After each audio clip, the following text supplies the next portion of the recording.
ರಾಜ್ಯ ಸರ್ಕಾರದ 5 ಗ್ಯಾರಂಟಿ ಯೋಜನೆಗಳಲ್ಲಿ ಒಂದಾದಂಥ ಯುವನಿಧಿ ಯೋಜನೆಯನ್ನು ಶಿವಮೊಗ್ಗದಲ್ಲಿ ಚಾಲನೆಯನ್ನು ಕೊಡಲಾಗ್ತಿದೆ. ಜನವರಿ 12ರಂದು ಶಿವಮೊಗ್ಗದಲ್ಲಿ ಯುವನಿಧಿ ಯೋಜನೆಗೆ ಚಾಲನೆಯನ್ನು ಕೊಡ್ತಾ ಇದ್ದು, ಸಚಿವರು ಶಿವಮೊಗ್ಗದಲ್ಲೇ ಕೂಡ ಬೀಡನ್ನು ಬಿಟ್ಟಿದ್ದಾರೆ. ಈಗಾಗಲೇ ಸಾಕಷ್ಟು ಸಿದ್ಧತೆಗಳನ್ನು ಕೂಡ ಮಾಡ್ಕೊಳ್ತಿದ್ದಾರೆ. ನಮ್ಮ ಜೊತೆ ಜಿಲ್ಲಾ ಉಸ್ತುವಾರಿ ಮಧು ಬಂಗಾರಪ್ಪನಿದ್ದಾರೆ. ಸರ್, ಶಿವಮೊಗ್ಗದಲ್ಲಿ ಯುವನಿಧಿ ಯೋಜನೆಗೆ ಚಾಲನೆ ಕೊಡಲಾಗಿದೆ, ಸಾಕಷ್ಟು ಸಿದ್ಧತೆಗಳಾಗಿದೆ ಸರ್, ಏನೆಲ್ಲ ಸಿದ್ಧತೆಗಳಾಗಿದೆ ಸರ್?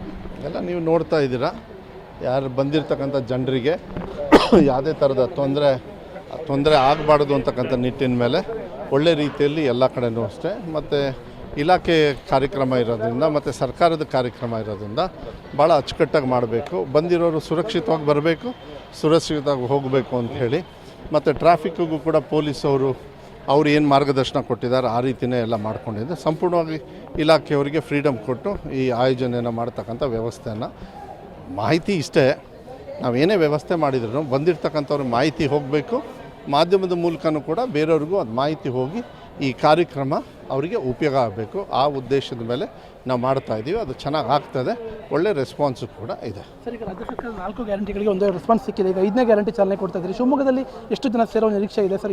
ಏನೆಲ್ಲ ಆಗ್ತಿದೆ? ಒಂದು 2 ಲಕ್ಷ ಜನರು ಸೇರ್ತಾರೆ ಅಂಥೇಳಿ ವಿಶ್ವಾಸ ಇದೆ. ಎಲ್ಲರಿಗೂ ಕೂಡ ಊಟದ ವ್ಯವಸ್ಥೆ ಎಲ್ಲದೂ ಕೂಡ ಮಾಡಲಾಗಿದೆ. ಇದು ಒಂದು ಯೋಜನೆ ಅಲ್ಲ, ಇದು ಹಬ್ಬ. 4 ಯೋಜನೆ ಸಕ್ಸಸ್ ಆಗಿ ನಾವು ಜನರಿಗೆ ತಲುಪಿಸಿ ಈ 5ನೇ ಯೋಜನೆಯನ್ನು ಮೂಲಕ ಒಂದು ಹಬ್ಬದ ವಾತಾವರಣವನ್ನು, ಯಾಕೆಂದರೆ ನುಡಿದಂತೆ ನಡೀತಿರ್ತಕ್ಕಂಥ ಒಂದು ಹಬ್ಬ ಇದು. ಯಾಕೆಂದರೆ ಅದಾಗಬೇಕು, ಜನರು ಪಾರ್ಟಿಸಿಪೇಟ್ ಮಾಡಬೇಕು, ಜನರು ಹೌದು ಇದು ನಮ್ಮ ಸರ್ಕಾರ ಅಂತಕ್ಕಂಥದ್ದು ಭಾವನೆ ಬರಬೇಕು ಅಂತ ಹೇಳಿ ಇಷ್ಟು ದೊಡ್ಡ ಮಟ್ಟಕ್ಕೆ, ಅದು ವಿಶೇಷವಾಗಿ ಕುವೆಂಪು ಅವರ ಸರ್ವ ಜನಾಂಗದ ಶಾಂತಿಯ ತೋಟದ ನೆಲದಲ್ಲಿ, ಹೋರಾಟದ ನೆಲೆಯಲ್ಲಿ ಇವತ್ತು ಈ ಕಾರ್ಯಕ್ರಮವನ್ನು ಮಾಡ್ತಕ್ಕಂಥದ್ದು ಭಾಳ ಅರ್ಥಪೂರ್ಣವಾಗಿರ್ತಕ್ಕಂಥ ವಿಚಾರ.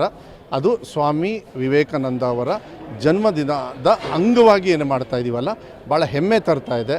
ಬೇರೆಯವರು ಬೇರೆ ರೀತಿ ಉಪಯೋಗ ಮಾಡ್ಕೊಳ್ತಾರೆ ಸ್ವಾಮಿ ವಿವೇಕಾನಂದ ಅವರ ಹೆಸರನ್ನು, ಆದರೆ ನಾವು ವಿವೇಕಾನಂದ ಅವರ ಒಂದು ದೃಷ್ಟಿ ಏನಿದೆ ಅದನ್ನು ಪಾಲಿಸಿ ಮಾನ್ಯ ಸಿದ್ದರಾಮಯ್ಯ ಅವರ ಸರ್ಕಾರ ಈ ಯೋಜನೆಯನ್ನು ಯುವಕರ ಚೇತನ ಆಗಿರ್ತಕ್ಕಂಥ ಸ್ವಾಮಿ ವಿವೇಕಾನಂದ ಅವರ ಚಿಂತನೆಗೆ ನಾವು ಅನುಗುಣವಾಗಿ ಈ ಕಾರ್ಯಕ್ರಮನ ಅವರ ಜನ್ಮದಿನ ಇದೊಂಥರ ಯುವಕರಿಗೆ ಬಹುಮಾನ.